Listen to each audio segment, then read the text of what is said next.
फॉर्मूले हैं, लेकिन सारे फॉर्मूले मैं आपके साथ कवर नहीं कर पाऊंगा, तो इसलिए हम आपको फाइनेंशियल फॉर्मूले के जो कुछ फॉर्मूलेज हैं जो आपको समझ में आएंगे वो चीजें कवर कर देते हैं।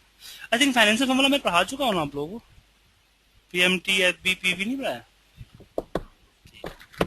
इन्फॉर्मेशन फॉर्मूला पढ़ा दिया था मैंने।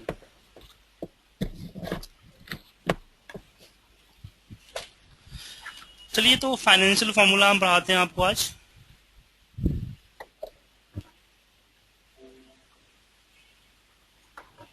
ओके, तो फाइनेंशियल फॉर्मूलाज के बारे में हम बात करते हैं।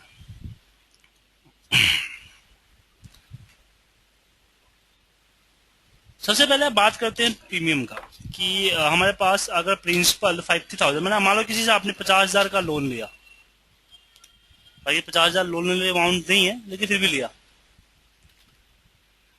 रेट आपको मान लो कि 15% का मिला है ईयरली,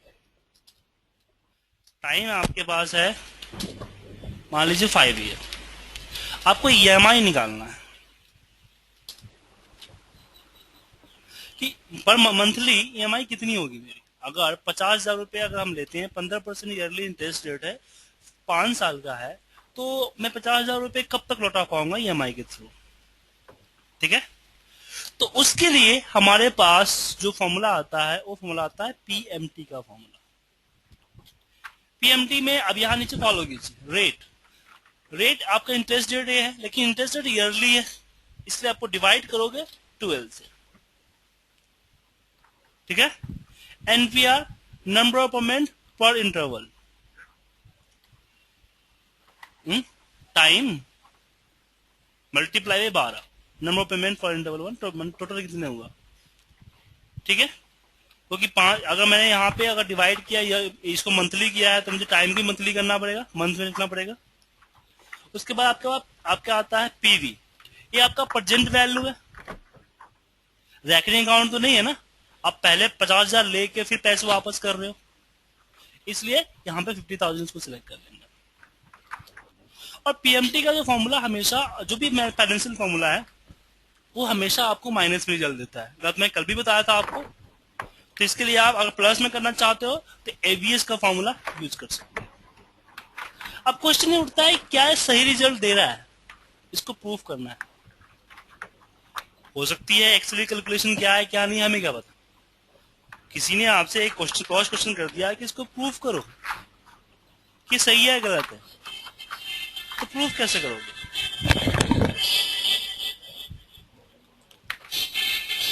एक सेकंड होल्ड कीजिए, वैसे प्रूफ कैसे करें, तो आइए प्रूफ करते हैं। अब बात करते हैं यहाँ पे कि मेरे पास 50,000 रुपीज है।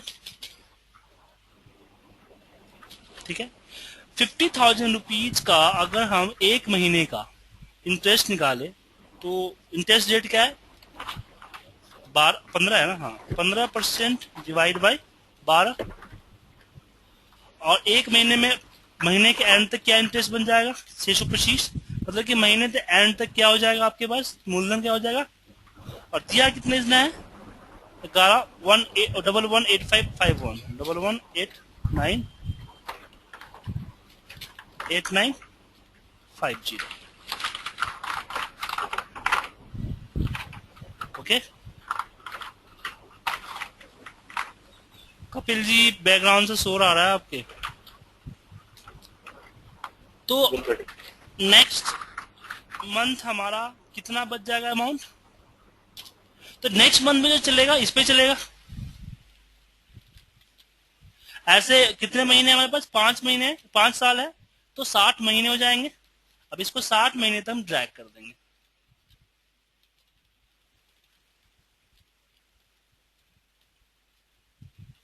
साठवें महीने हमारे पास क्या आ रहा है, नहीं माइनस क्या हो गया, 12-25 नहीं, कुछ गड़बड़ है, कुछ तो गड़बड़ है।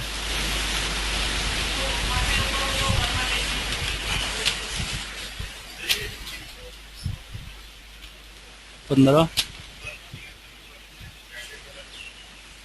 नहीं, उससे मतलब नहीं है, उससे मतलब नहीं है, मल्टीप्लाई बाई 50 प्लस कर दिया, और हमने यहाँ पे माइनस किया किसको, इसको, ओ गलत किया हमने, थोड़ा सा गलत किया कि हमें माइनस, इसमें जो माइनस करना था इससे थोड़ी करना था, नेक्स्ट मूलधन तो यहाँ है ना हमारा।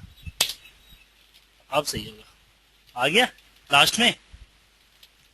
तो 61वें महीने हमारे पास क्या पैसा बच जा रहा है, माइनस जा रहा है। तो एग्जैक्ट अमाउंट नहीं होता है, क्योंकि थोड़ा बहुत ऊपर नीचे होगा, कुछ पैसे कुछ रुपीज। क्यों? क्योंकि आप यहाँ पे 50 नहीं है, यहाँ पे कुछ पॉइंट्स में देख रहे हैं ना आप।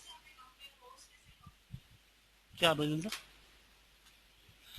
देखो जब हमारे पास फॉर्मूले नहीं थे, एक्सेल नहीं थे ना, ये देखो हमने 50,000 रुपया हमारा स्टार्टिंग में मुझे मिल गया, इन 12% इंटरेस्ट मंथली से हमारा 625 रुपया पहले महीने इंटरेस्ट बना। पहले महीने के एंड में क्या हुआ, कितना पैसा बन गया, 50,625। 1189 उसने दे दिया मुझे। तो अगले महीने क्या होगा कि इसमें से माइनस कर देंगे, भाई पैसा इतना मिल चुका है, तो अगले महीने फिर इंटरेस्ट इस पे चलेगा, फिर पैसा देगा, फिर माइनस होगा। ऐसे करते करते करते करते जब तक अमाउंट जीरो नहीं होता है तब तक चलता रहेगा। तो 60वें महीने में अमाउंट मेरा जीरो हो जा रहा है, इसका मतलब क्या है कि मेरा ये फॉर्मूला सही है। तो अगर किसी को प्रूफ करना हो तो इसे प्रूफ कर सकते हो।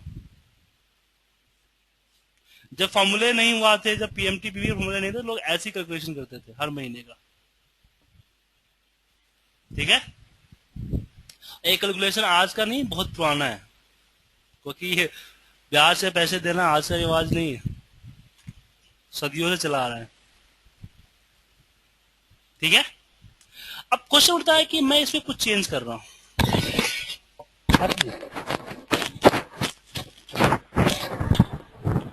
हो गया, कौन कौन, अच्छा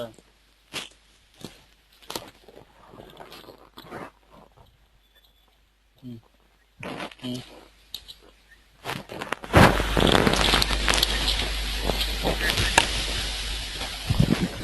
ठीक है, मैं कॉल कर लेता हूँ।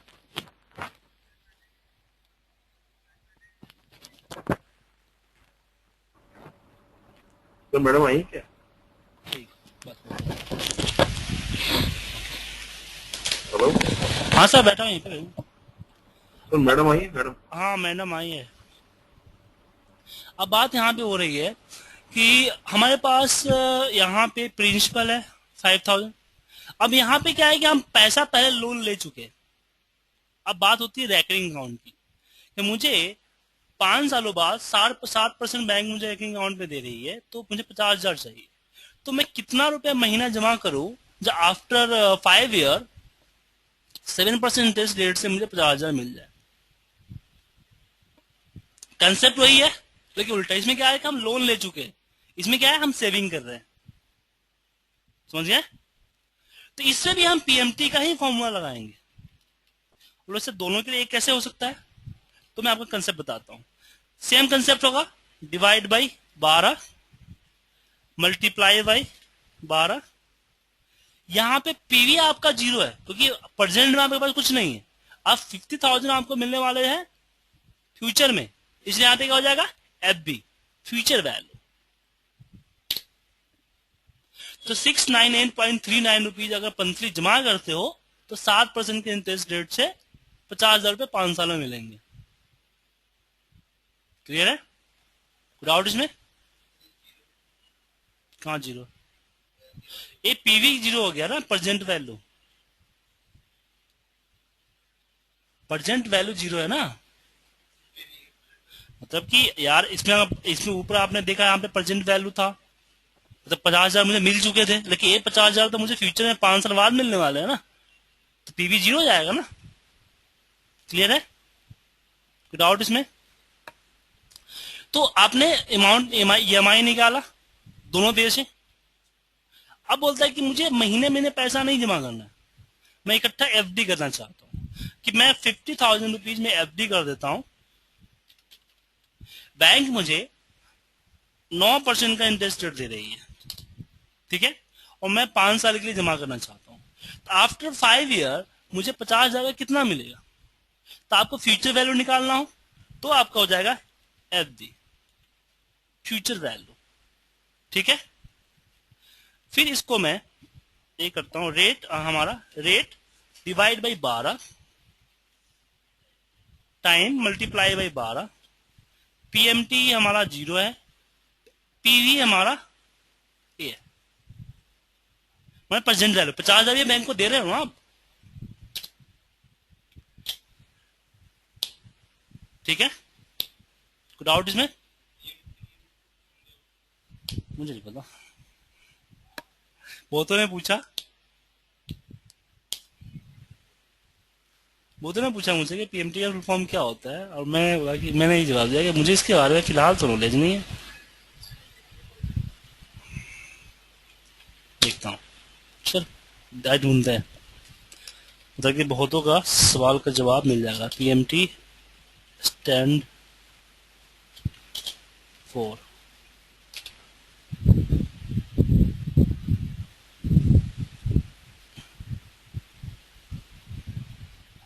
क्या है नहीं,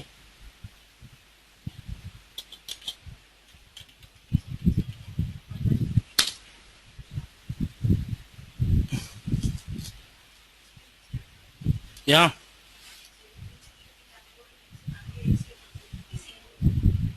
हम्म, देखता मैं देख रहा हूँ,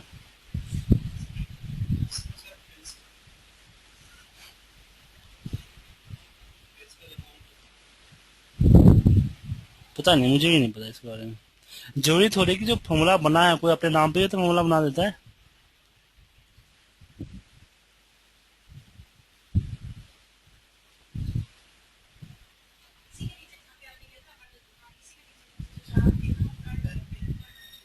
ये ना,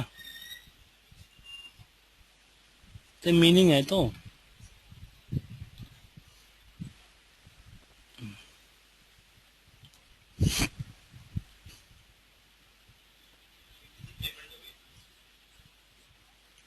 पेमेंट्स नंबर ऑफ पीरियड नहीं,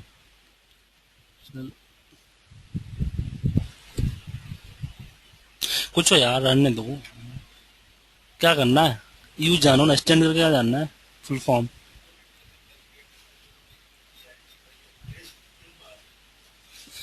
ठीक है, पीवी समझ में आया। अब इसमें बात होती है कि मैं 50,000 रुपये इकट्ठा जमा कर दिया, कहते नहीं, मैं एक काम करता हूँ, मुझे 1500 रुपये महीने हर महीने जमा करना है। बोलो संदीप जी, नोट कर लो, आइडिया है आपकी क्लास की 990736 077। कल हाँ, क्लास स्टार्ट हो चुकी है, 20 मिनट हो चुके क्लास को, और कल का आते तुम, ठीक है।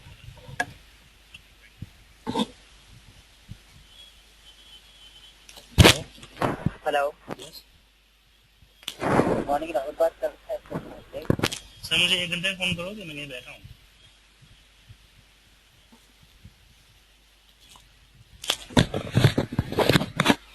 ओके, तो 1500 रुपये हम मंथली जमा कर रहे हैं, 1500 रुपीज हम मंथली जमा कर रहे हैं, और सेम इंटरेस्ट रेट है हमारा, मान लो, तो क्या आएगा। अभी हमने ऊपर क्या किया था, हमने रेकरिंग की ईएमआई निकाली थी,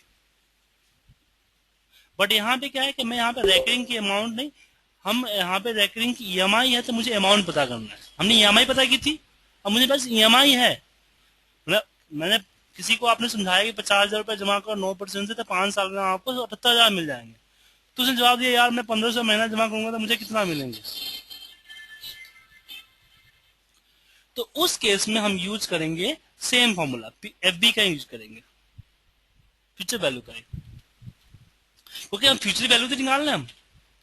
एफ बी, एफ बी में मेरा रेट हो जाएगा divide by 12, number of payment हो जाएगा मल्टीप्लाई बाई 12, पीएमटी हमारा यहाँ पे हो जाएगा 1500। सही तो है, 1,13,136 रुपये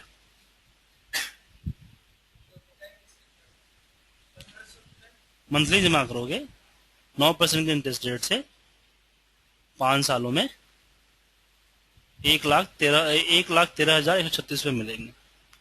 शक है क्या इस पे, डाउट आ रहा है, इसको हम प्रूफ कर सकते हैं।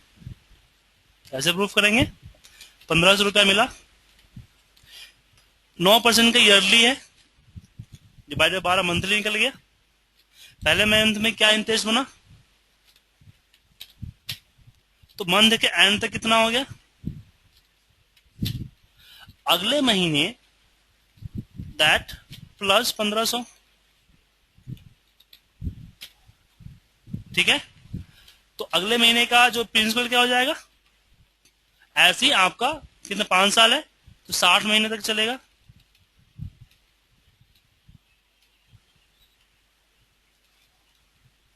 आपको स्क्रीन सही दिख रही है ना?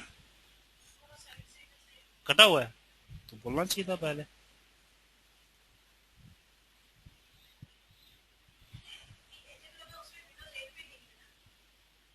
कौन सा गैजेट? विंडो 8 में ही तो है। अब सही हो गया? अच्छा गैजेट, मैं डाला है, मैं डाउनलोड की थी। हाँ इंस्टॉल की थी, ले लीजिए। सेटअप पड़ा है मेरे पास, सेटअप मेरे पास पड़ा है, ले सकते हैं आप। देखिए ये गैजेट जो होता है, ये स्क्रीन क्या बोलते हैं, ये गैजेट जो होता है आपका, इसमें कुछ अपने ही भी डाल सकते हैं क्या, पिक्चर वगैरह? और ये सिर्फ डेस्कटॉप पे दिखता है कि पूरी एप्लीकेशन खुली हुई तब तक भी दिखता है? इसमें क्लॉक डाल देता हूँ मैं। हाँ, तो काम कोई खास काम का नहीं है मेरे लिए। एक चीज है गूगल डेस्कटॉप, वो आपको एप्लीकेशन खुला होने की बहुत जरूरत है। यहाँ पे वो हम लोग यूज करते हैं जब जैसे कुछ बल्क फाइल हमारी होती है जो हमें यूएस भेजनी है, हम्म, तो उस टाइम हम हर टाइम नोट करते हैं, फिर स्क्रीन लेते हैं, तो हम गूगल डेस्कटॉप।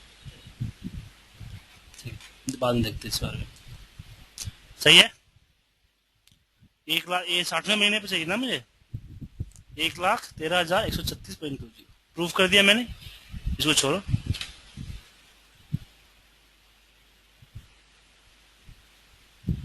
तो ऐसे प्रूफ भी कर सकते हो आप। समझ में आ गया आपको? तो पीवी हमें समझ में आ गया। अब बात यह है कि मैं अपना रिटायरमेंट प्लान कर रहा हूँ, अभी जरूरत नहीं है फिर भी प्लान कर रहा हूँ कि मुझे रिटायरमेंट के समय मुझे 5 लाख रुपए चाहिए। हालांकि 5 लाख से कुछ होने वाला तो नहीं है, फिर भी 5 लाख चाहिए। ठीक है, बैंक बोल रही है कि सर ज्यादा ज्यादा आपको मैं 10% का इंटरेस्ट रेट दे सकता हूँ, और मैं रिटायरमेंट 15 साल बाद चाहिए। तो मैं अभी कितना इन्वेस्ट करूं वन टाइम? ठीक है, ताकि मुझे 15 लाख रुपए आ जाए 10% के इंटरेस्ट रेट से। और ये हमें ईएमआई में नहीं है, ईएमआई में होता तो हम ये लगा देते पीएमटी, बट ईएमआई में नहीं है मेरा। ईएमआई नहीं चाहिए मुझे, वन टाइम चाहिए, फिक्स डिपॉजिट एफडी, जैसे जो कि मैंने यहाँ पे निकाला था 50,000 रुपए।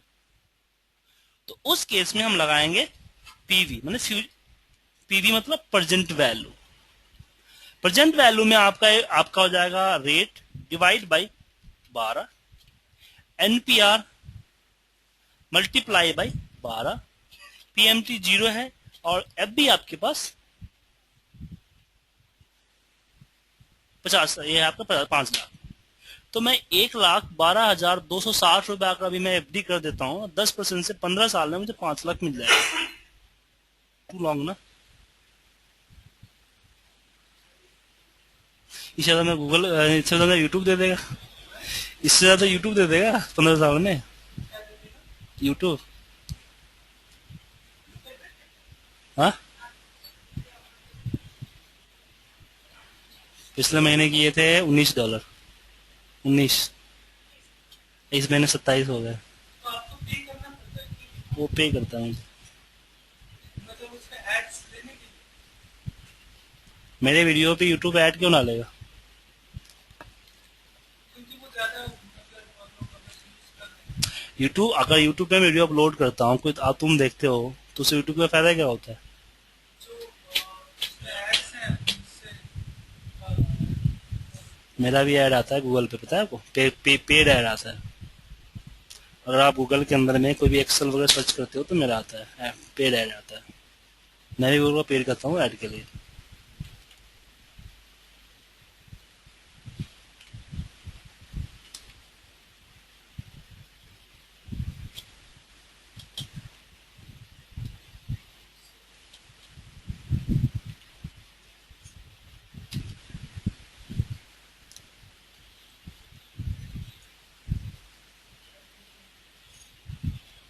This is the paid ad, यहाँ पे दिख रहा है ना, मैं कर्सर भी लेके जाता हूँ ना तो उसका पैसा लग जाता है,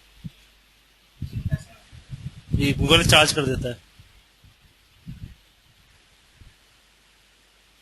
जरूरी नहीं कि क्लिक करने भी चार्ज होता है, इम्प्रेशन में भी चार्ज होता है। हाँ, क्योंकि अब तो एजेक्स का है ना, तो उन्होंने ये कर रखा है कि जैसे ही आप वहाँ मतलब पहुँचते हैं ना कर्सर, तो उसका इवेंट फायर हो जाता है। ओके, तो ये समझ में आ गया आपको पीवी।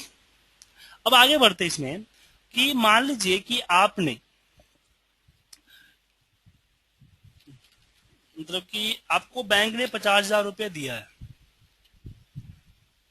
50,000 आपने दिया है और 5 सालों में दिया है। आपने जमा क्या किया था? आपने जमा किया था 30,000 रुपये। आपको ये नहीं पता कि इंटरेस्ट रेट क्या दिया। 30,000 5 साल में 50,000 बन के आया, तो क्या रेट ऑफ इंटरेस्ट क्या लगा? तो उसके लिए आप लगाओगे फॉर्मूला रेट का। Rate number of payment multiply by 12, PMT 0 है, पीवी आपका 30,000 था और एफबी आपका 50,000 था। बट यहां पे गलत देगा क्योंकि दोनों एक माइनस में 50,000 वाला जो है आपको माइनस में देना पड़ेगा। 1% दिख रहा है, दिख रहा है ना, इसको मल्टीप्लाई बाई 12 कर दो, आ गया 10%।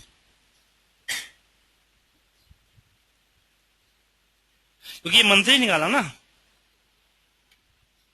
ठीक है, मंथली होता है यहाँ पे, तो दिक्कत होता नहीं देता ना, कैलकुलेशन मंथली होती है ना इस तरह की। कौन सा? क्योंकि क्योंकि जब भी कोई रिटर्न आता है माइनस में ही आता है, तो आपको जब भी तरह का फॉर्मूला चाहिए तो एक माइनस में देना पड़ेगा। पीवी चाहे एफबी आपको एक माइनस में ही देना पड़ेगा, चाहे पीवी को दे दो चाहे एफबी को दे दो। हाँ, ठीक है। अब आपको टाइम चाहिए कि सेम में आपको टाइम निकालना है कि आपको मान लो कि रेट ऑफ इंटरेस्ट आपके पास 10 साल है, 5 साल नहीं है आपके पास, तो रेट ऑफ इंटरेस्ट कितना चाहिए?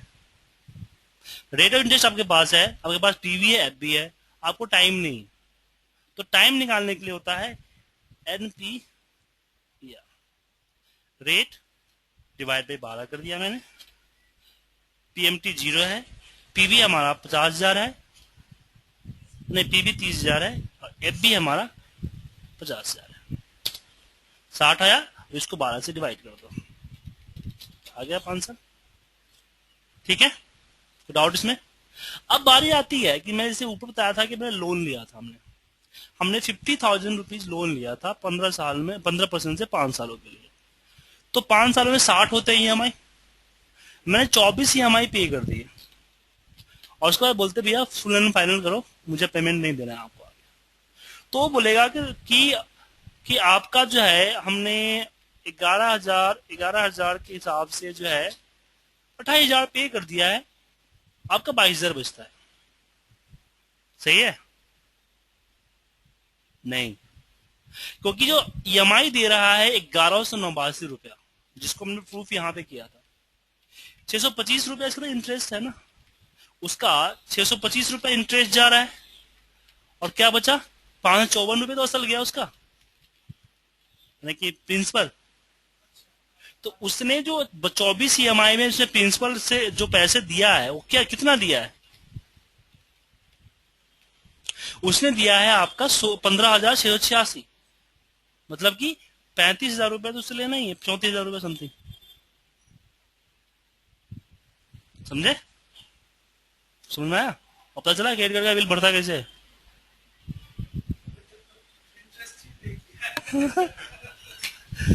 समझिए? पता नहीं, तुम्हारा दोस्त है, तुम फोन करो। ओके, तो ये समझ में आया आपको? तो इसके लिए हमने इसका यूज किया। अब बारी आती है कि भाई इकट्ठा कैसे करें। तो देखो इकट्ठा करने का तो नहीं है, लेकिन आप इससे पता चला कि पहली ईएमआई पे कितना इंटरेस्ट रेट या कितना प्रिंसिपल गया है, ये पता कर सकते हो। किस फॉर्मूले की मदद से आप पता कर सकते हो? आईपीएमटी। आईपीएमटी आपको निकालेगा कि इस ईएमआई जो 1189 रुपया है उसमें इंटरेस्ट कितना है, क्या बोलते हैं, प्रिंसिपल कितना है। लगाने तरीका रेट को मैं डिवाइड कर दिया 12 से पर, मतलब कौन सा ईएमआई है, पहली ईएमआई है। एनपीआर क्या है, बाकी सारा सेम है। और पीवी क्या है आपके पास, ये इसमें बताया 625 रुपया, यहाँ भी 625 रुपया इंटरेस्ट आया। एक होता है पीपीएमटी, ये इंटरेस्ट निकालता है। पीपीएमटी क्या करता है, प्रिंसिपल निकालता है। पीपीएमटी रेट डिवाइड बाई 12 और इसको हम मल्टीप्लाई ऐसे पर कितना पहला ही है, तो यहाँ पे हमारा आता है एनपीआर, नंबर ऑफ पेमेंट, और पीपीए दोनों मिला के फिर बना आपका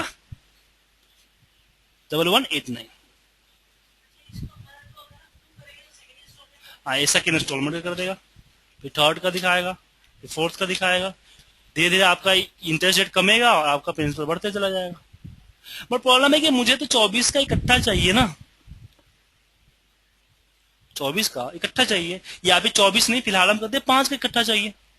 अब यहां से शुरू होती है आपको एरे फॉर्मूला का कंसेप्ट।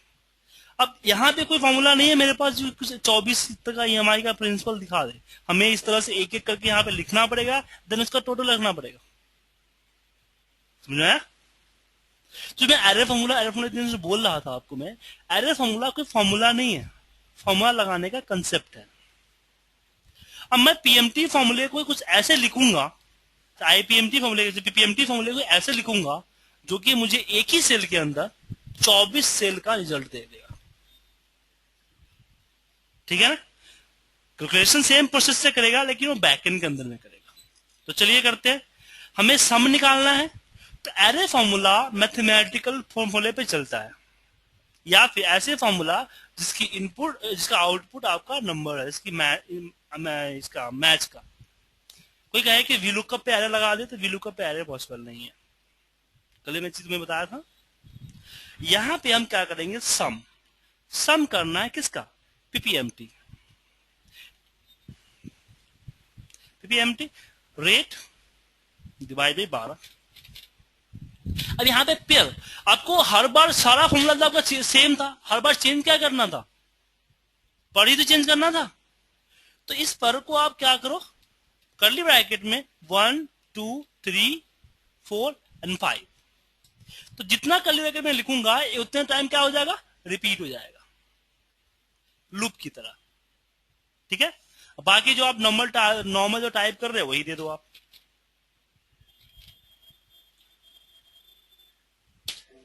ये रिजल्ट अभी सही नहीं दे रहा है। रिजल्ट सही कब देगा, जब कंट्रोल सिर्फ एंटर प्रेस करोगे आप। चलो ठीक है। अब एक वर्क कैसे किया इस चीज को समझो। इसको फॉर्मूला हम एवलेट करते हैं, तब पता चलेगा काम कैसे कर रहा है आपको। डिवाइड किया, इसको भी ले लिया, रिटर्न। ठीक है।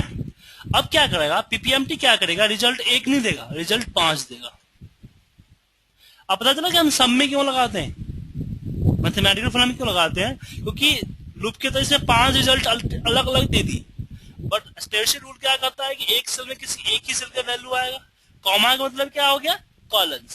सेमी कॉलम का मतलब होता है रो। तो एक सेल में तो एक ही कॉलम का वैल्यू दिखाएगा, 2 का तो नहीं दिखाएगा। इसलिए सम क्या करेगा, उसको सम निकाल के यहाँ पे आपको शो करेगा।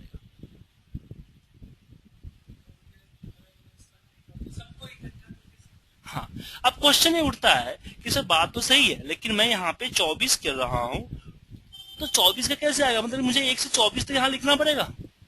तो 24 तक लिख दूंगा, अगर मान लो 200 हुआ तो दिक्कत होगा। तो उस केस में हम यहाँ पे यूज करते हैं रो का फॉर्मूला। अब घबराना मत, ठीक है। लो सर रो तो आपने बताया रो नंबर दिखाता है, यहाँ तो आप कुछ और बता रहे हो। F2 control shift enter. तो जब एरे के अंदर में रो चलता है तो क्या करता है पता है आपको, वो सीरियल नंबर में टूट जाता है, जो कि मैनुअल हमने टाइप किया था। अब पीएमटी को ऐसा मिल गया तो पीएमटी क्या करेगा, 24 रिजल्ट आउट करेगा, सम इसको सम कर देगा। This is concept of the array. Array पे अगली जो नेक्स्ट सैटरडे की क्लास है एरे पे है, संडे की क्लास आपकी डायनेमिक चार्ट पे है। आप लोगों को एरे एक ही दिन पढ़ाऊंगा, ऐसे एरे 2-3 का चैप्टर है लेकिन एक दिन पढ़ाऊंगा, क्योंकि एक ही दिन में आप लोग कवर नहीं कर पाओगे, अब जॉब नहीं कर पाओगे। एक ही दिन काफी है आपके लिए। एरे एरे को मैं पढ़ाना चाहूँ तो पूरा महीना पढ़ा सकता हूँ। इसके लिए एरे वो तो बता रहा हूँ ना, एरे आपको ऐसे समझ नहीं आएगा एरे का, क्योंकि मैंने बताया कि एरे कोई फॉर्मूला नहीं है, एरे फॉर्मूला लगाने का तरीका है, एरे लगाने का तरीका है। ठीक है, तो एरे को मैं एक दिन में कराता हूँ, उसके बाद फिर उस पर आप जब धीरे धीरे काम करोगे ना, धीरे धीरे समझ में आ जाएगा आपको।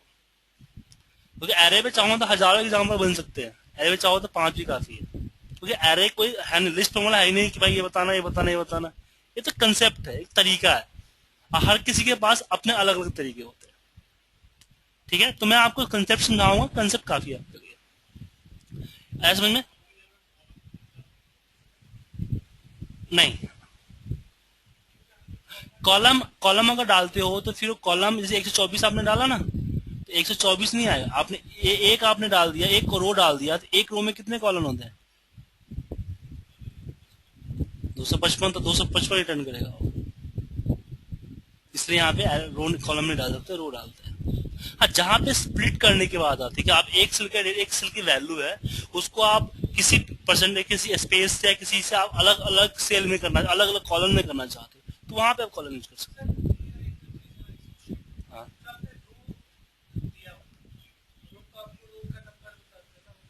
हाँ, तो 1 से 24 मैंने दिया, तो 1 से 24 का सीरियल नंबर दे दिया ना, कौन से भी कॉलम के साथ।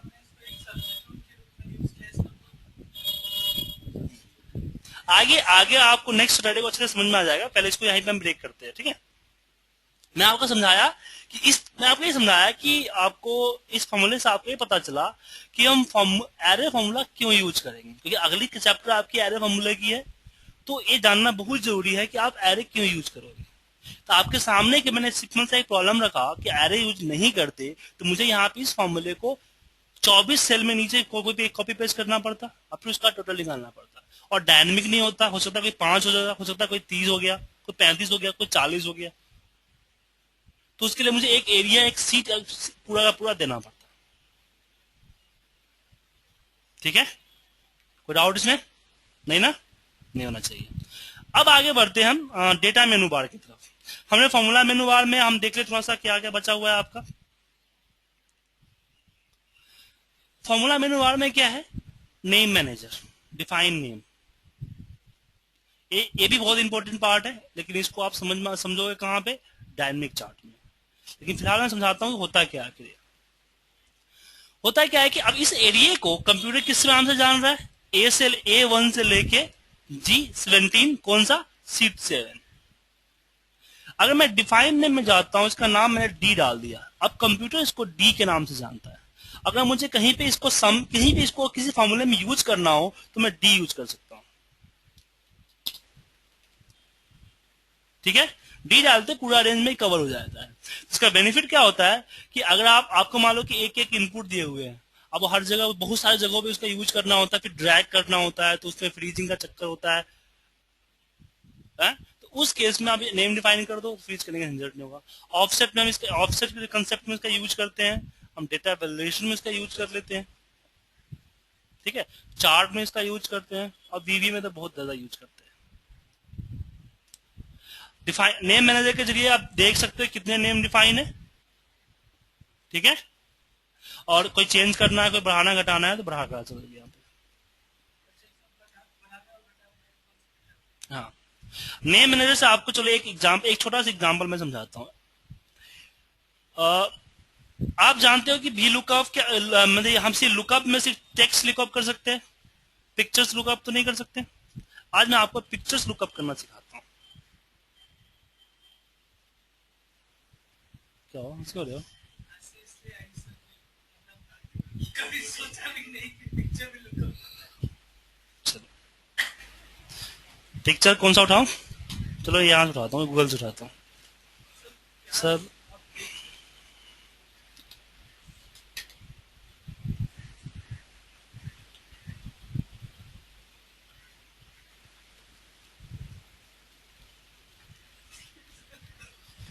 सर मोदी जी का उठाना था फोटो। हाँ सर कर पाएगा, मतलब कि जो रिजल्ट है वही रिजल्ट शो करेगा। लेकिन अगर आप यहाँ पे हाइट और विड्थ देते हैं तो एड्रेस शो करेगा, उस सेल का एड्रेस शो करेगा। तो उस सेल का एड्रेस शो किया जो कि हमारे नेम ने पकड़ लिया। तो एम कंसेप्ट ये सही है, एक कंसेप्ट गलत नहीं है, बट प्रॉब्लम है कि हो सकता है कि नेमिंग कंसेप्ट इसको फॉलो नहीं कर पा रही है। चाहे ए फॉलो नहीं कर रही है। ये चेंज तो यहाँ हो रहा है एड्रेस, लेकिन नेम के अंदर भी चेंज हो रहा है, लेकिन ए नहीं उठा पा रहा है। तो हो सकता है कि ये सपोर्ट ना करता हो या फिर अभी कुछ प्रॉब्लम हो। तो आपको दोनों कंसेप्ट पता है। अगर इससे ए सिंपल है, इसमें इनडायरेक्ट नेट लगाने की झंझट नहीं है, बस मैच लगाना है हमें। ये मैच दिख रहा है ना आपको, मेन नहीं है, ये लुकअप कर रहा है कि 3 नंबर इस सीट में है कहां पे। तो नेम से इसका यूज करते हैं, ठीक है। और इसके आगे और जब आपको डायनामिक चार्ट पढ़ोगे तो इसके आगे और अच्छी चीजें ऑफसेट के बारे में जानोगे, समझ में आ जाएगा, ठीक है।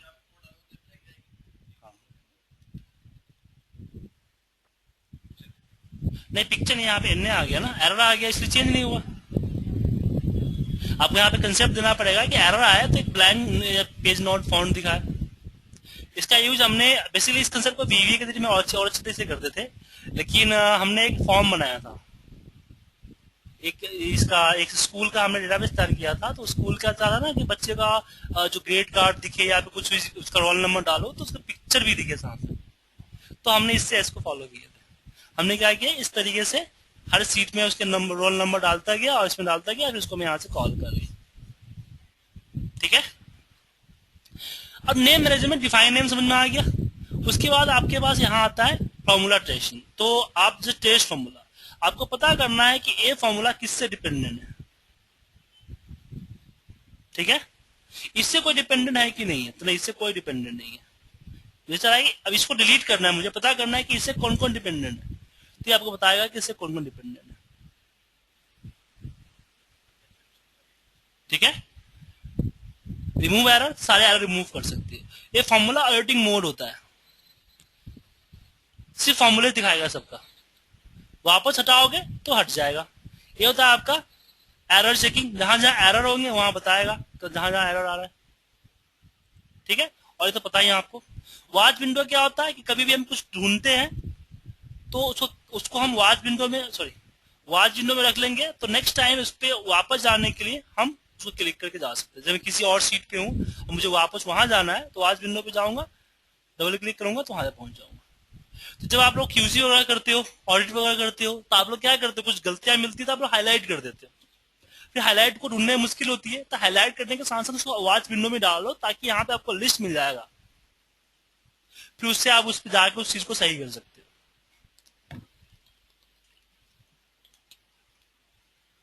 ठीक है। उसके बाद आगे बढ़ते हैं। फिर आता है कैलकुलेशन ऑप्शन। हाँ हाँ, रैंड तो बताया था कल मैंने।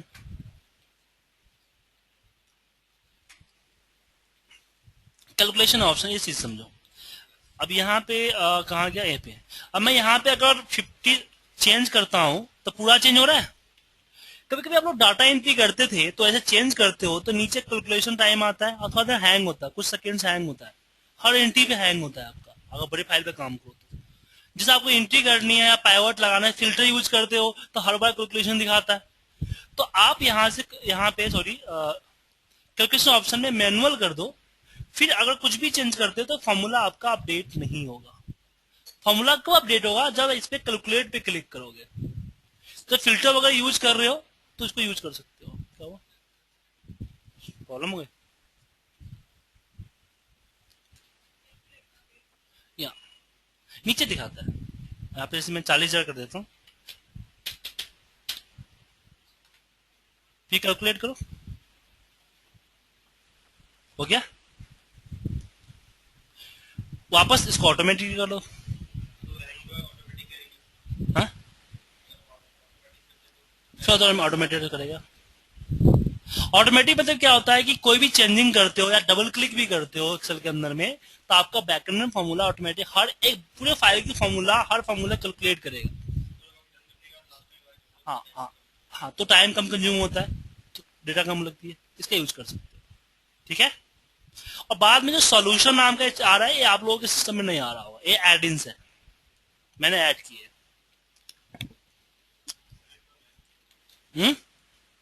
रैंकिंग करता है, रैंकिंग दिखाता है, कल की वीडियो देख लेना पता चल जाएगा। रैंक के अलावा भी कुछ और इसमें लार्ज स्मॉल भी है, तो तीनों इकट्ठा समझोगे तो समझ में आएगा। लार्ज स्मॉल क्या करता है?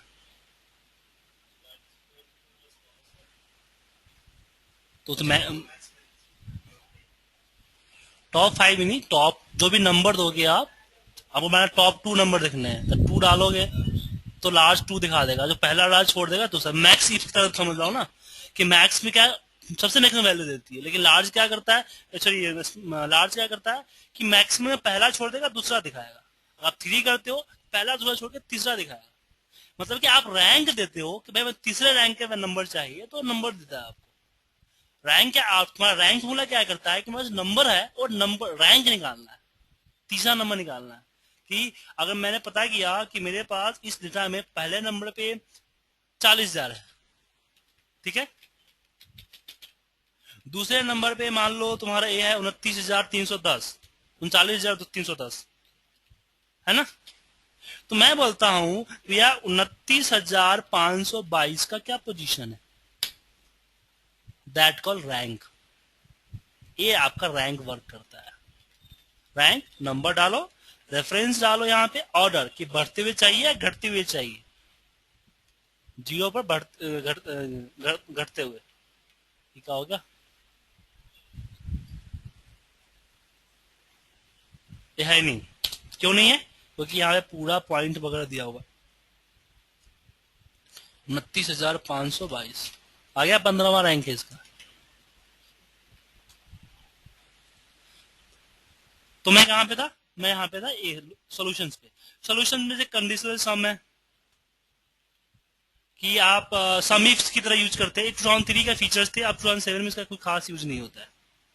लेकिन ये फीचर्स आपको डिफॉल्ट आते भी नहीं, इसके लिए आप जब एक्सेल ऑप्शन पे जाओगे ना, तब जाके वहां पे आपको मिलेगा एक्सेल ऑप्शन में, यहाँ पे एडिंस गो, और फिर यहाँ पे क्लिक करो तब आएगा। जैसे कंडीशनल सम भी जा रहा है ना, ऐसे आपका euro currency tools, lookup wizard, solver, ये सारे एडिंस के थ्रू आते हैं। या मैंने एक में इंस्टॉल है, कुछ तो इसमें कुछ आएंगे जो पहले है, कुछ है मैंने बना के देखा है। ठीक है, तो उसके लिए इसका यूज होता है। ईरो फॉर्मूला कन्वर्ट करता है, लुकअप लुकअप करता है, और लेकिन इसका यूज नहीं, 2003 में कम थे इसलिए उन्होंने बना कर डाला था। वापस आते हैं डेटा मेनू में। अब बारी आती है हमें जी एक्सटर्नल डेटा सोर्स। आप पाइवट टेबल में आपने देखा कि आपने एग्जिस्टिंग पाइवट जैसे कि अदर फाइल से डेटा को आपने एज अ पाइवट किया, एमएस एक्सेस से डेटा एज अ पाइवट लेके आया, लेकिन आपको पूरा का पूरा डेटा लेके आना तो कैसे लाओगे? वो यूज करता है एमएस एक्सेस में, यहां से external data source MS Access choose करो जिसका डेटाबेस लाना है आपको, ओपन। अब इसमें बहुत सारे टेबल क्यूरी वगैरह है, तो मैंने बोला कि टेबल चाहिए, क्यूरी चाहिए, मैं टेबल चाहिए, ओके। अब डेटा क्या चाहिए, एज ए टेबल में चाहिए, जो डेटाबेस जैसा डेटा है उसे पूरा का पूरा डेटा चाहिए, या एज पाइवट टेबल चाहिए, या पाइवट टेबल चार्ट चाहिए। मैंने बोला यहाँ पे पाइवट टेबल, टेबल लो, पाइवट टेबल तो पढ़ चुके हैं। ये क्या करेगा, पूरा का पूरा डेटाबेस आपको लाके यहाँ दे दिया। ठीक है, और वहां पे एक्सेस में चेंज करोगे, यहाँ रिफ्रेश करोगे, यहाँ भी ऑटोमेटिक आपको चेंज हो जाएगा। तो आप कैसे ला सकते हो, एक्सेस से डेटा कैसे लाओगे, फ्रॉम एक्सेस, डेटाबेस सेलेक्ट करो, टेबल सेलेक्ट करो, क्वेरी सेलेक्ट करो, और डेटा लेके आ जाओ। आता है, ठीक है। नहीं, ये लिंक जब होता है वन वे होता है ना, सिर्फ डेटा देता है, लेता नहीं है। अगर एक्सेस में से इंपोर्ट करोगे तब इसको चेंज करोगे तो वहां चेंज हो जाएगा। फ्रॉम वेब क्या होता है, कभी क्या होता है वेबसाइट के कुछ फाइल को कॉपी पेस्ट करना मुश्किल होता है। वेबसाइट्स में कुछ टेबल्स होते हुए होते हैं, उसको डेटा कॉपी पेस्ट करते हो बार बार कॉपी पेस्ट करना पड़ता है आपको। तो आप चाहते हो कि मेरा लिंक बन जाए, जैसे कि मेरी वेबसाइट है जो आपको मैं वीडियो देता हूँ, आपको बार वीडियो लॉगिन करके देखना पड़ता है, कभी नेट चल रहा है कभी नेट नहीं चल रहा है। तो उस केस में आप क्या कर सकते हो, कनेक्टिविटी तैयार कर सकते हो। तो फ्रॉम वेब पे जाएंगे हम, यहाँ पे जो भी आपकी वेबसाइट का जिसको डालना चाहते हो www.advonline.in/s.php, ऐसे कुछ भी डाल, जो भी वेबसाइट का लिंक है वो आप डाल दो, या फिर एज ए इंटरनेट एक्सप्लोरर इसको यूज भी कर सकते हो आप।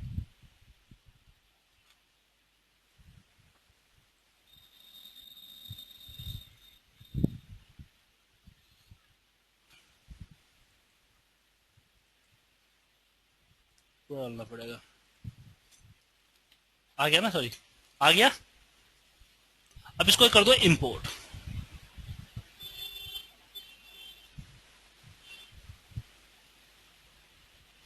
लेकिन इसके इंटरनेट कनेक्शन होना चाहिए।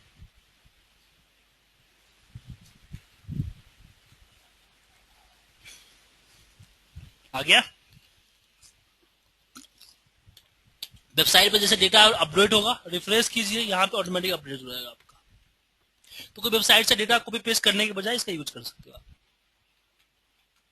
ठीक है, विदाउट इसमें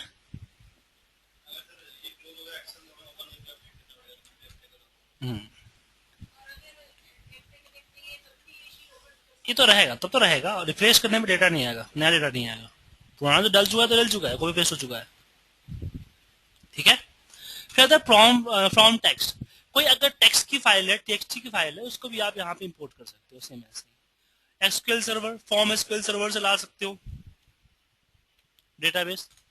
नेक्स्ट मैंने यहाँ पे सेलेक्ट किया, इसके लिए एसक्यूएल सर्वर होना चाहिए सिस्टम में।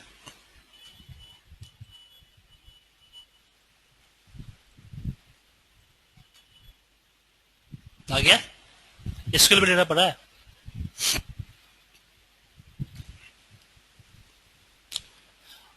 अब यहाँ पे आता है, वापस चलते हैं डेस्कटॉप पे, सॉरी डेटा पे। समझ में आ गया। अब सॉर्टिंग तो मैंने बता चुका हूँ, फिल्टर बता चुका हूँ, एडवांस फिल्टर नहीं बताया मैंने आपको, बताया मैंने।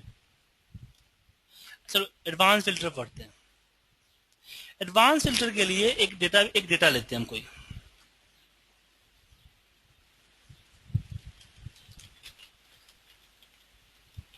ये डेटा लिया हमने एडवांस फिल्टर के लिए।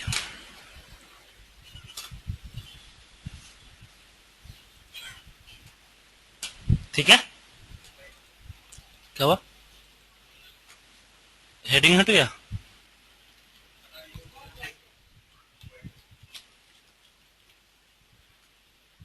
अच्छा वाइट हो गया।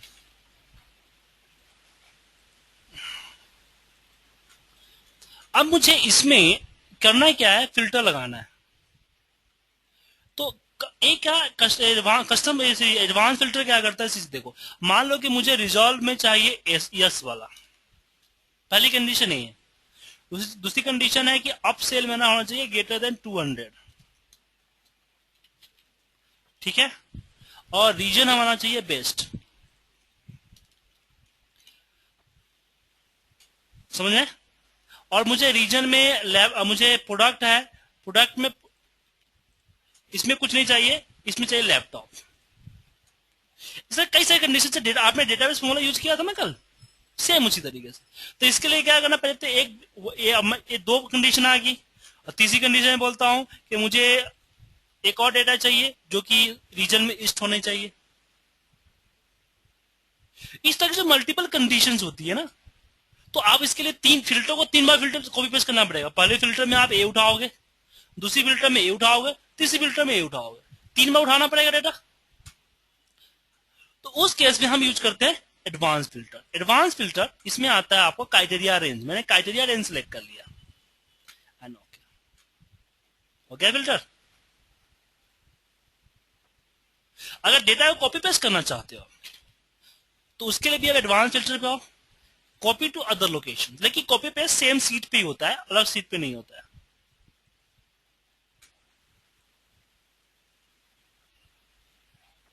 इसमें देख लो लैपटॉप वाले पूरे आए, मॉनिटर आपका ये मॉनिटर है, लेकिन इसका कंडीशन क्या है कि यहाँ पे यस है और ईस्ट है, सॉरी ईस्ट वाला है। और बेस्ट देखो यहाँ पे, बेस्ट में क्या है, लैपटॉप है।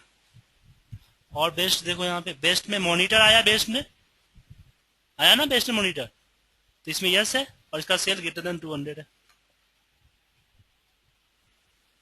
तो एडवांस फिल्टर इसके लिए यूज करते हैं। एडवांस फिल्टर में एक चीज और होता है, डुप्लीकेट, यहाँ यूनिक रिकॉर्ड ओनली। तो जो रिकॉर्ड पूरा का पूरा डुप्लीकेट है उसको हटाया करेगा। मतलब कि कभी कभी क्या होता है ना कि आपको कॉपी करता हूं, पेस्ट करता हूं, इसमें से मुझे सिर्फ चाहिए यूनिक वैल्यू, तो इसके लिए आप यहाँ पे एडवांस फिल्टर में जाके यूनिक रिकॉर्ड कर लो, तो सिर्फ यूनिक रिकॉर्ड ही रहेगा।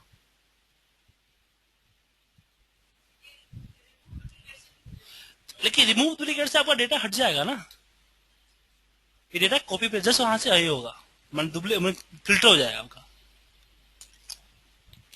आया समझ में? अब बढ़ते हैं टेक्स्ट टू कॉलन की तरफ। टेक्स्ट टू कॉलन क्या करता है इस चीज को समझते हैं। टेक्स्ट टू कॉलन के अंदर में हमारे पास होता है कि सिंपल सी बात है कि आप चेंज करते हो, इसका यूज तो करते हो ना आप लोग, इसमें कोई नई चीज सीखने के लिए नहीं है, जो आप यूज करते हो वही है टेक्स्ट टू कॉलन। कि आपको एक एक करके आपका हटा सकते हो, कि आप स्पेस के हिसाब से अलग अलग कर सकते हो। लेकिन इसका एक डेट में यूज करते, पता है आपको, डेट में जैसे इस तरीके से लिखा हुआ है ना आपको कि 12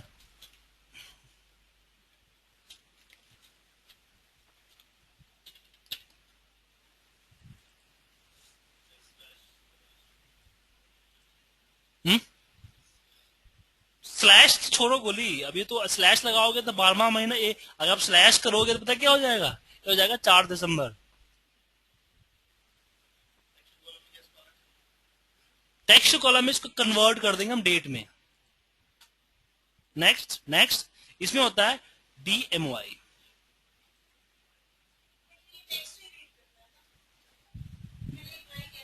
डेट में भी करेगा, डेट भी करता है।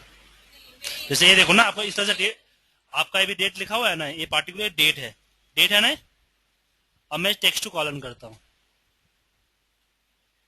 नेक्स्ट किया मैंने, इसमें मैं करता हूं DMY।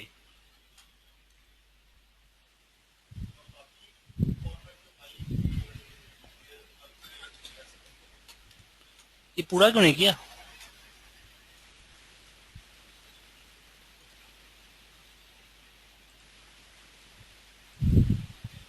हाँ पूरा नहीं होगा ना,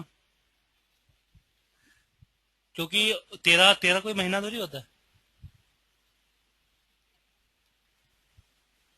ठीक है, कुछ डाउट इसमें? रिमूव डुप्लीकेट तो पता ही है आप लोगों को कि इसको डुप्लीकेट रिमूव कर देता है। अब आता है डेटा वैल्यूएशन। चलिए डेटा वैल्यूएशन के पार्ट को भरते हैं। डेटा वैल्यूएशन क्या होता है कि आप लोग जनरली आप एंट्री करते हो, आप चाहते हैं कि इसमें कोई एक पार्टिकुलर नंबर एंट्री में डेटा इनपुट लेते समय कोई कंडीशन देना चाहते हैं कि इसी कंडीशन के बिहाफ पे डेटा इनपुट हो वरना इनपुट ना हो, उस केस में इसका यूज करते हैं। तो डेटा वैल्यूएशन में सबसे पहले यहाँ पे आता है आपका होल नंबर। मैंने सिलेक्ट किया कि भाई इस डेट के अंदर में एक तो डेसिमल ना, सॉरी सिलेक्शन करना पड़ेगा आपको, ठीक है, सिलेक्शन करने से होने के यूज होता है इसको। हमने बोला होल नंबर। होल नंबर का तो क्या हुआ कि विदाउट डेसिमल्स। यहां पे कंडीशंस हैं, तो मैंने कंडीशन दिया कि 500 से मैक्सिमम एंड 5000 से मिनिमम। अब इसके अंदर में मैं कोई टेक्स्ट तो लिख ही नहीं सकता, ठीक है। उसके बाद कोई 500 से नीचे का अमाउंट नहीं लिख सकता, 500 से ऊपर की अमाउंट लिख सकता हूं, लेकिन 500 के ऊपर अमाउंट में मैं डेसिमल से नहीं लिख सकता, ठीक है, टाइप नहीं करने देगा फिर वो। उसी तरीके से अगर आप चाहते हो यहां पे डेटा वैल्यूएशन में डेसिमल भी आया तो डेसिमल सेलेक्ट कर लो। लिस्ट की बारी आती है तो जैसे कि मैं बोलता हूँ कि मेरा सिटी है और मेरी कंपनी जो है 4 सिटी में वर्क करती है, तो मैं चाहता हूं कि इन चारों में से कोई एक ही है, पूरा ना है। तो उस समय हम लिस्ट यूज करेंगे और लिस्ट में यहां पे लिखेंगे Delhi, comma Pune, comma Jaipur, comma जो भी लिखना है लिख दो एंड ओके कर दो। इनके अलावा आप टाइप भी नहीं कर सकते कुछ और। उसी तरीके से यहाँ पे और भी है लिस्ट में, डेट है, टाइम है, टेक्स्ट लेंथ, तो मोबाइल नंबर जो इस्तेमाल चाहते हो आप कि 5 डिजिट 10 डिजिट से ज्यादा ना हो तो नॉट इक्वल टू 10 डिजिट कर दो। टेक्स्ट लेंथ में कि लेन जो है 10 से ज्यादा नहीं होनी चाहिए। क्लियर है? अब एक चीज और करते हैं, आप कमेंट यूज करते हो। कमेंट क्या करता है कि इस पे कमेंट डाल देता है, लेकिन कमेंट दिखता कब है? जब कर्सर लेके जाते हो। तो मैं यहाँ पे जैसे कि मैंने मोबाइल नंबर का लगाया और मैं चाहता हूं कि जैसे ही यहाँ पे कोई टाइप करे कर्सर लेके जाए तो यहाँ पे मैसेज आए, क्योंकि कमेंट सिर्फ माउस से जाता है, कर्सर से नहीं जाता है। तो उस केस में हम डेटा वैल्यूएशन में इनपुट मैसेज यूज करते हैं।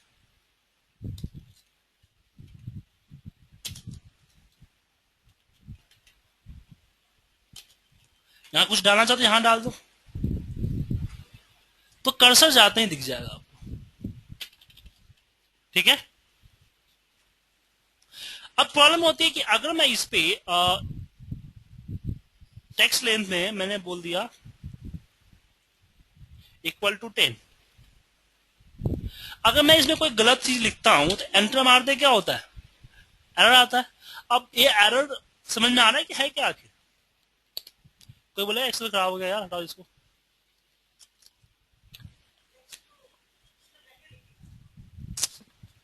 ये एरर का जो मैसेज आ रहा है इसे समझ में आ रहा है कि आखिर एरर क्यों आ रहा है, मुश्किल है ना?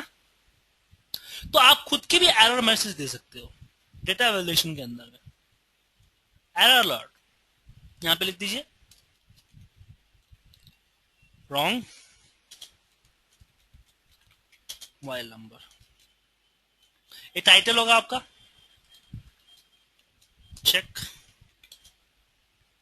एंड री एंटर, कुछ भी लिख सकते हैं मैसेज एंड ओके कर दीजिए। अब यहां पे कुछ भी हम गलत सलत टाइप करेंगे तो आपको खुद का मैसेज आएगा। समझ आ रहा है? अब इसमें एक चीज और होता है कि इसमें प्रायोरिटी स्टॉप, मतलब कि किसी भी कंडीशन में एंट्री नहीं लेगा।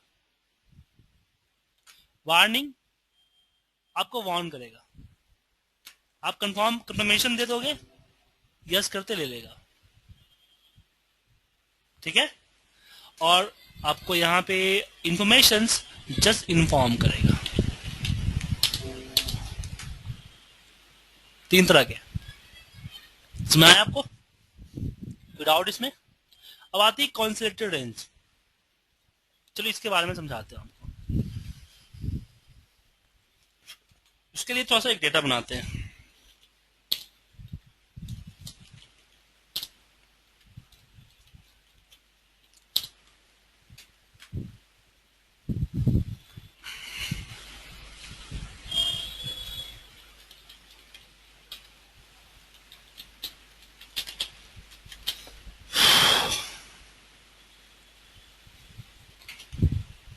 दो या 3 सीट पे डेटा डाल दिया। यहाँ पे मुझे चाहिए पुनीत का सेल चाहिए, जो कि इन दोनों में जो टोटल है उसमें से चाहिए। तो कॉन्सिलेट क्या करेगा? दोनों में से टोटल दे देगा, दोनों डेटा को कंबाइन कर देगा और जहां जहां डुप्लीकेट दिखेगा वहां उसको सम कर देगा। इसको ऐड किया, जैसे हमने मल्टी सीट पाइवट लगाई थी ना, जस्ट उसी like top row left column create source. Punit 435, तो पुनीत का दो डेटा से यहाँ पे इस सबों का सम लिया है इसने, इस चीज को मिला के पुनीत का टोटल बनाया। हाँ? बेसिकली क्या है कि आपके पास 2 डेटा है, इसमें पुनीत कई बार है, नाम कई बार है, और सेम दूसरे सीट पे भी आपको सेम है कई बार है। आप चाहते हैं कि भैया पुनीत जो है इसके में जितने उसका सम तो दिखाए, साथ में दूसरे सीट में भी जहां जहां है उसका भी सम इकट्ठा दिखा है। ठीक है ना? तो उस केस में हमने क्या किया, यहाँ पे कर्सर रखा कॉन्सेंट्रेटेड में, क्या कॉन्सेंट्रेटेड में, और यहाँ पे हम दोनों सीट का रेफरेंस यहाँ से डेटा को सिलेक्ट करके और ऐड कर दिया यहाँ से। ठीक है? ऐड करने के बाद यहां से आपको सम चाहिए तो सम सेलेक्ट कर लीजिए आप एंड ओके कीजिए। मतलब कि आपको सम लेफ्ट के अकॉर्डिंग करना था ना, इसलिए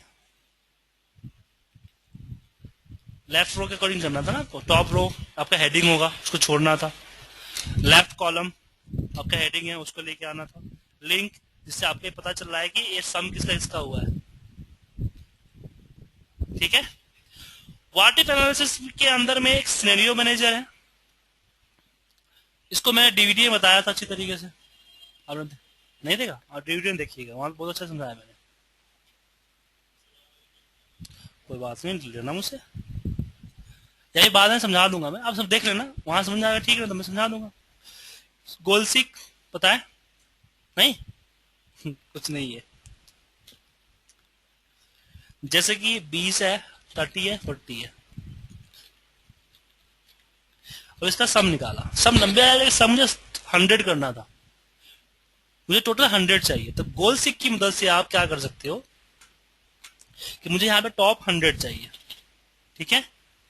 और यहाँ पे चेंजिंग मैं चलना चाहता हूँ इसमें, तो जितना कम रहा है उतना इसमें अपडेट कर देगा, और टोटल इतना ऐसा बना देगा ताकि इसका टोटल 100 है।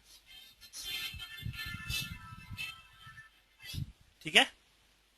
डाउट इसमें? ओके, आगे बढ़े। वाट एनालिसिस के बाद यहाँ पे डेटा टेबल है, खास नहीं है, इसका यूज नहीं है, फिर बता देता हूँ आपको। ये टेबल बनाने का काम आता है। अब हो सकता है कोई अच्छा यूज हो इसका, लेकिन मुझे इसका अच्छा यूज पता नहीं है।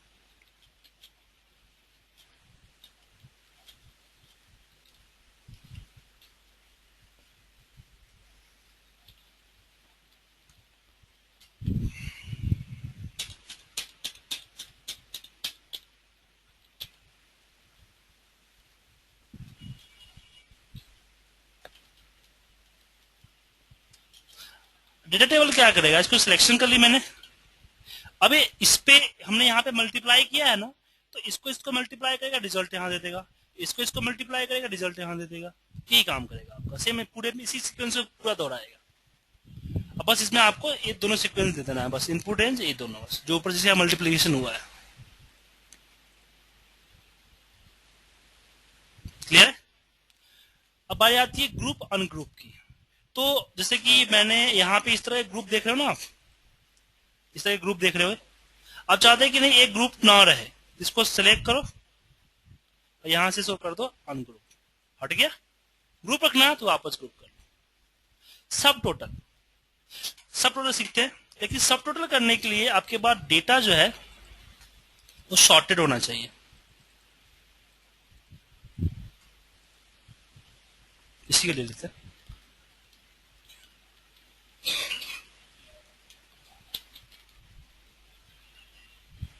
कम ही लेते हैं, सही रहेगा।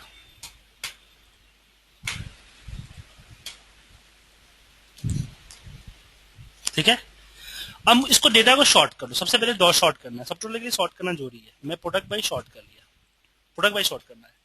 अब सब टोटल क्या करेगा कि जैसे सीक्वेंस खत्म हुआ एक रो इंसर्ट करेगा, यहां पे इनका टोटल दिखा देगा। ठीक है?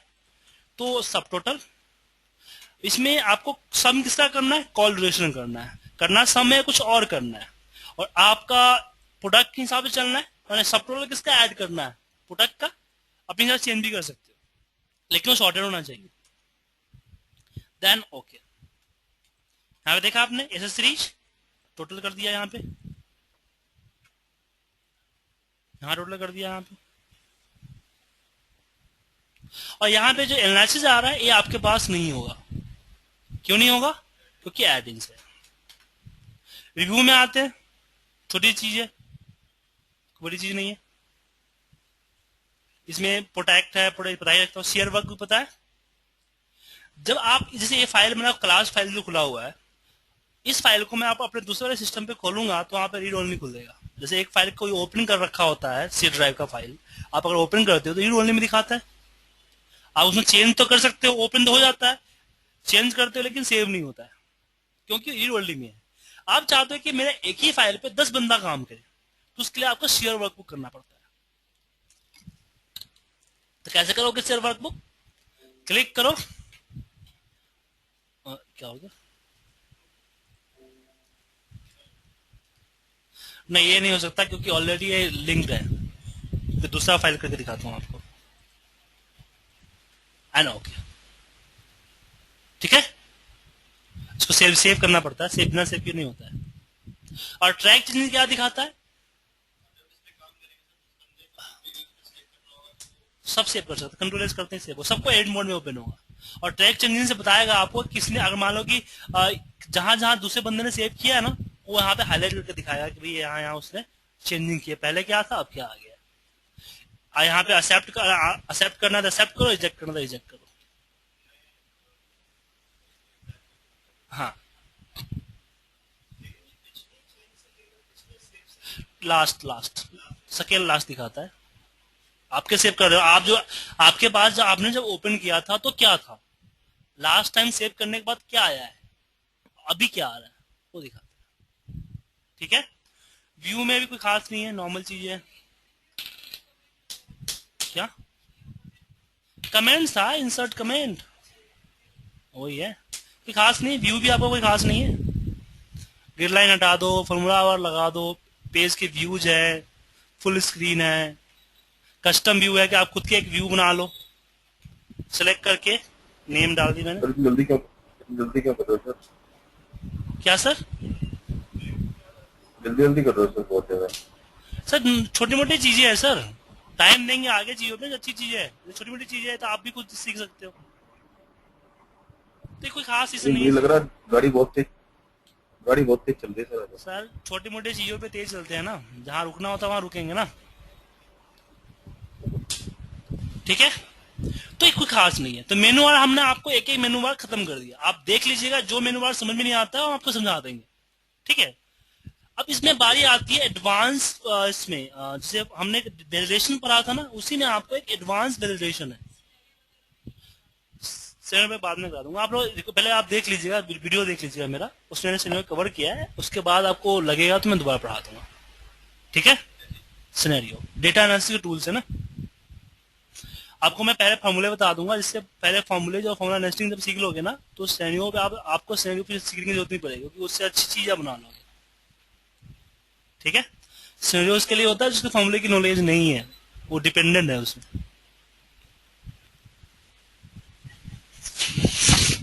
अब क्रिएट करते हैं, यहाँ पे हम बताते हैं आपको एडवांस डेटा वैलिडेशन, ठीक है। जैसे कि मैंने आपको बताया कि हमें ये तो कर ही सकते हैं इसके अंदर में कि इसमें कोई 14 नंबर या 15 नंबर से कम या ज्यादा कोई टाइप ना कर सके, ये तो कर सकते हैं क्या।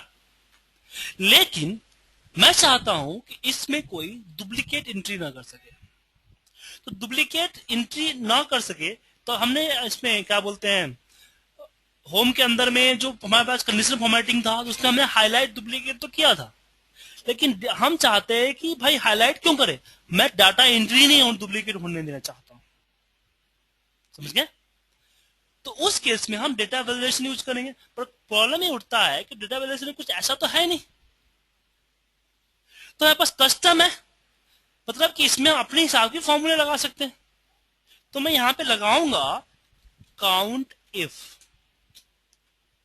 पूरे इसको सेलेक्ट किया, कॉमा, लेकिन याद रखो जब भी आप फॉर्मूला लगाओगे तो सिंगल सिलेक्शन, यहां पे करो equal count if bracket open, इसको सिलेक्ट किया, कॉमा, इसको सिलेक्ट किया, that result is equal to 1। हमने ऐसा क्यों किया, मैं समझाता हूं। इसको कॉपी करो, जहां तक पेस्ट करना पेस्ट करो, राइट क्लिक, पेस्ट स्पेशल, और यहां पे वैलिडेशन, ठीक है। मैंने यहां पे 1 टाइप किया, एंट्री ले लिया, नेक्स्ट 1 आपका एंट्री नहीं लेगा, क्यों? क्योंकि जब डेटा वैल्यूएशन कब वर्क करता है, जब ये एंट्री आप डाल देते हो तब करता है। जैसे आपने एंट्री डाला, इसने चेकआउट किया कि काउंट इफ की रिजल्ट क्या है पूरे ए बाई ए में, तो ए बाई ए में A3 का रिजल्ट क्या आया, 2 आया। और यहां पे क्या आ रहा है, अगर मैं फर्स्ट टाइम डालता हूं तो क्या आता है, 1। समझे?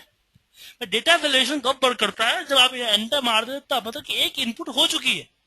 तो अगर हम A3 पे इनपुट कर चुके हैं तो ये चेक करेगा ना कि A3 पे जो इनपुट हुई है उसका काउंट इफ क्या है, तो काउंट में तो रिजल्ट 1 आएगा क्योंकि एक एंट्री हो चुकी है, इसलिए हमने यहां पे लिखा इक्वल टू 1। यहां पे डबल एंट्री नहीं होगी। अब इसमें 2 कंडीशन देने हैं कि डबल एंट्री भी नहीं होनी चाहिए और इसका लेंथ भी आपको 12 डिजिट से 9 डिजिट से ज्यादा नहीं होना चाहिए। हा?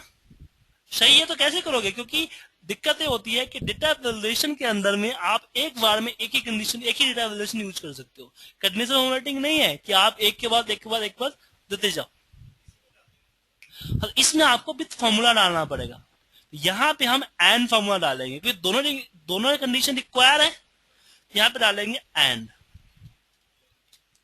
और फिर यहां पे हम देंगे comma len, LEN len, bracket open,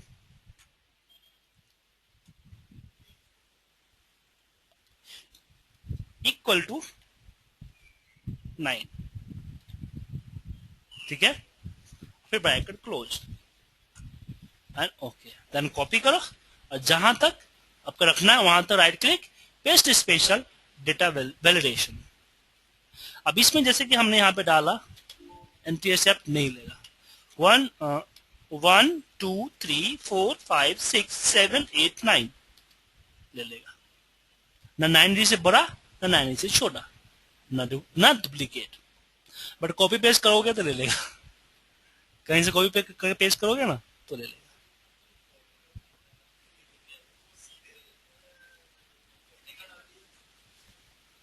and के अंदर में डाला था ना,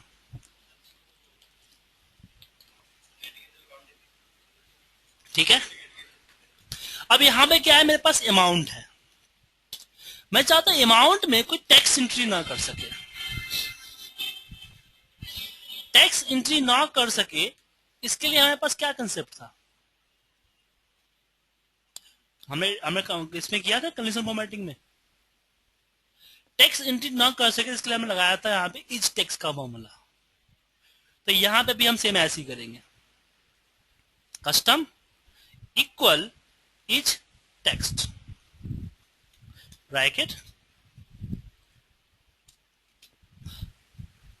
इक्वल टू फॉल्स, यहां पे इज नंबर दे दो। यहां पे मैंने दिया नंबर, डाला, एक्सेप्ट कर लिया। ठीक है, तो छोटी मोटी चीजें होती रहेगी। एक नई चीज आपको इसमें हम बताते हैं। नई चीज क्या है कि हमारे पास इस वर्क को, इस एग्जाम्पल को मैंने कहीं पे लाइव किया था। एक कलेक्शन सेंटर था, वहां पे हम काम करते थे। तो उसमें क्या था कि जो फील्ड एग्जीक्यूटिव थे वो ओवर लेते थे हमसे, क्या बोलते थे, एडवांस सैलरी लेते थे, क्योंकि सैलरी में उनको टाइम लग जाता था। हम 1 तारीख को अटेंडेंस लेके हम बिल करते थे बैंक को, फिर बैंक हमें उसको अप्रूव करती थी। तो आप बैंक से पैसा आते आते 15-16 तारीख हो जाती थी, 20 का से पैसा मिलता था। बट उनके पास बाइक था, कन्वेंस था, तो सब सैलरी में इंक्लूड होकर आती थी, तो हमें देना पड़ता था क्योंकि काम तो करवाना है उनसे हमें। तो एडवांस सैलरी देना होता था। लेकिन एडवांस सैलरी लेने के लिए उनके पास एक लिमिट थी कि एडवांस सैलरी जो है वो 10,000 से ऊपर नहीं ले सकते थे, लेकिन 10,000 को 2-3 बार करके ले सकते थे। तो प्रोसेस क्या था कि पहले वो आते थे रिसेप्शन पे फॉर्म लेके फिल करते थे। फिर जो रिसेप्शन पे बैठता था वो बंदा या जो होती थी वो लेके जाती थी आपको यहाँ पे, क्या बोलते हैं, HR के पास, अभी जो ऑपरेशन देखता था फील्ड उसके पास, उसको अप्रूव करता था। देन जाता था डायरेक्टर के पास जो उसको मैंने फाइनल साइन करता था। फिर वो वाउचर साइन करके देता था। देन अकाउंट टीम जाके चेक करता था कि इसकी कितनी सैलरी देनी होगी, इसको देनी चाहिए। फिर वहां पे अगर लिमिट है तो चेक बनता था, नहीं लिमिट है तो वहीं पे रिजेक्ट हो जाता था। तो प्रॉब्लम क्या आता कि फिर रिसेप्शन से लेके एचआर से लेके फिर डायरेक्टर के वाउचर सिग्नेचर तक जो है ये प्रोसेस तो चलो लेंदी हो जाता था। ठीक है, अगर किसी का अमाउंट 6,000 बनना है, किसी ने 8,000 डाल दिया तो पंगा हो जाता था, फिर करेक्शन करवाओ, फिर नया वाउचर बनवाओ।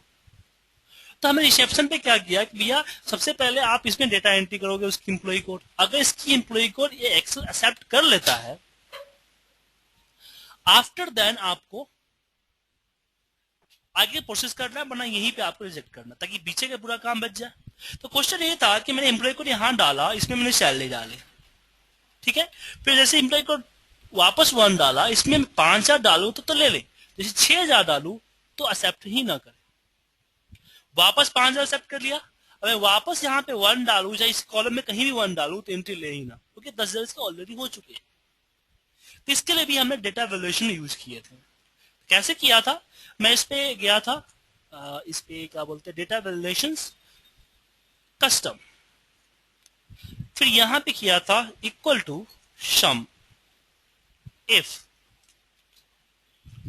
पूरे को सिलेक्ट किया, कॉमा इसको सिलेक्ट किया, कॉमा इसको सिलेक्ट किया, और बोला it's greater less than 10,000। Sum if की रिजल्ट 10,000 होनी चाहिए। फिर मैं इसको ओके करता हूं, फिर इस पे भी सेम आया, डेटा वैल्यूएशन यहाँ पे कस्टम, तो फिर इस पे यहाँ पे लगाया, और इसमें यार लेस देन इक्वल टू 10,000, ठीक है।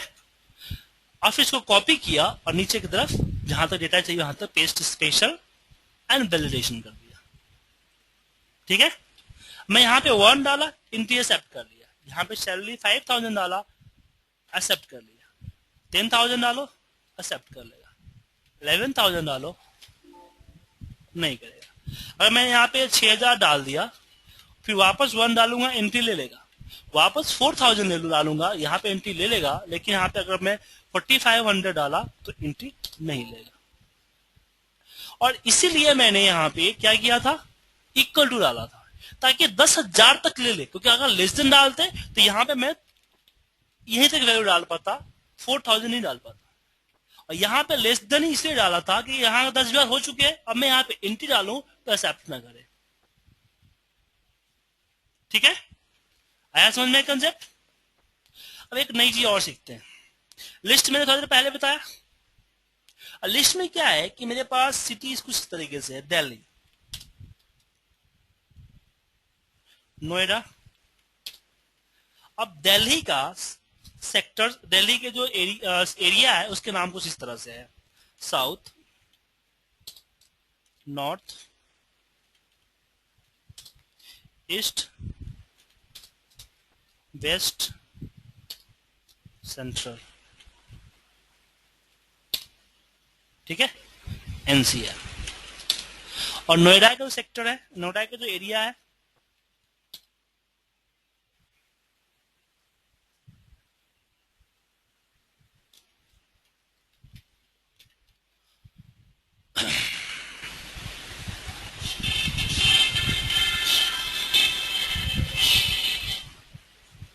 यहां डाल दी मैंने।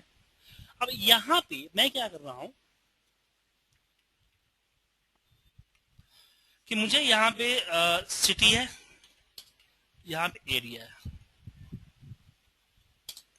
सिटी के लिए मैं डेटा रिलेशन में गया, लिस्ट पे गया और इसको सिलेक्ट कर लिया, आ गया। अब मैं चाहता हूं कि एरिया में दिल्ली है, इसका लिस्ट है, अब मैं चेंज करूं, नोएडा करूं तो यहाँ पे नोएडा आ जाए। तो इसलिए क्या करूंगा, इनका नाम जो है डिफाइन करूंगा और सेम उसी तरीके से करूंगा दिल्ली, ठीक है। और इसका नाम डालूंगा नोएडा, सेम नेम स्पेलिंग होनी चाहिए, ठीक है। और फिर यहां पे डेटा वैल्यूएशन डालूंगा, लिस्ट में जाऊंगा और इक्वल टू क्या करूंगा, हाँ B1 तो ऐसे होगा, इनडायरेक्ट के अंदर जाएगा। B1 में जो नोएडा डाला हुआ है तो टेक्स्ट है, इनडायरेक्ट उसको कन्वर्ट करेगा रेंज में।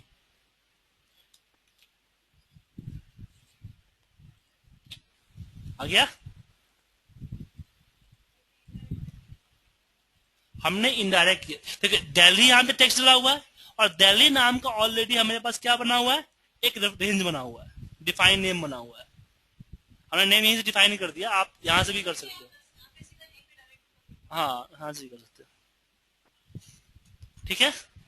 तो डेटा वैल्यूएशन में हमने क्या किया, यहाँ पे दिया, सॉरी यहाँ पे क्या दिया, इनडायरेक्ट E3। इनडायरेक्ट क्या करेगा, E3 किससे वैल्यू उठाएगा, उसको कन्वर्ट करेगा दिल्ली नाम के रेफरेंस में, जो कि कौन सा है, ए है। ठीक है, आया समझ में?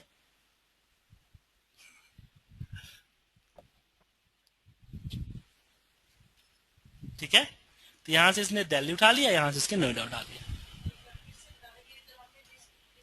मैंने क्या किया, पहले हो गया तो इसमें यहां पे ले लिया नॉर्मल लिस्ट से ले लिया। फिर जहां जहां दिल्ली का जो एरिया है उसका नाम मैंने दिल्ली रख दिया, नोएडा का नाम मैंने नोएडा रख दिया।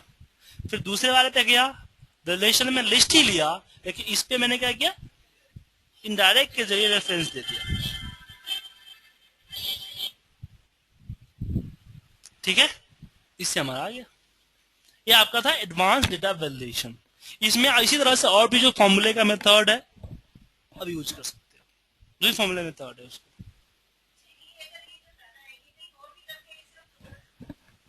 किसी और शीट पे भी रख सकते हो, आप किसी और शीट पे रख सकते हो। विथ इन फाइल होने चाहिए, अदर फाइल पे नहीं। नेम में था विथ इन फाइल चलता है, अदर फाइल नहीं चलता। आई थिंक अदर फाइल भी चल जाए, आप लिख करके देखिएगा।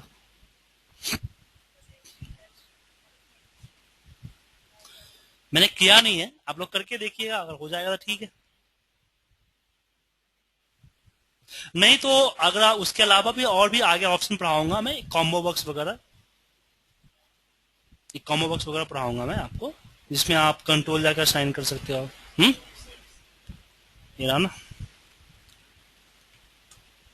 यहाँ सेल के लिंक देगा, यहाँ पे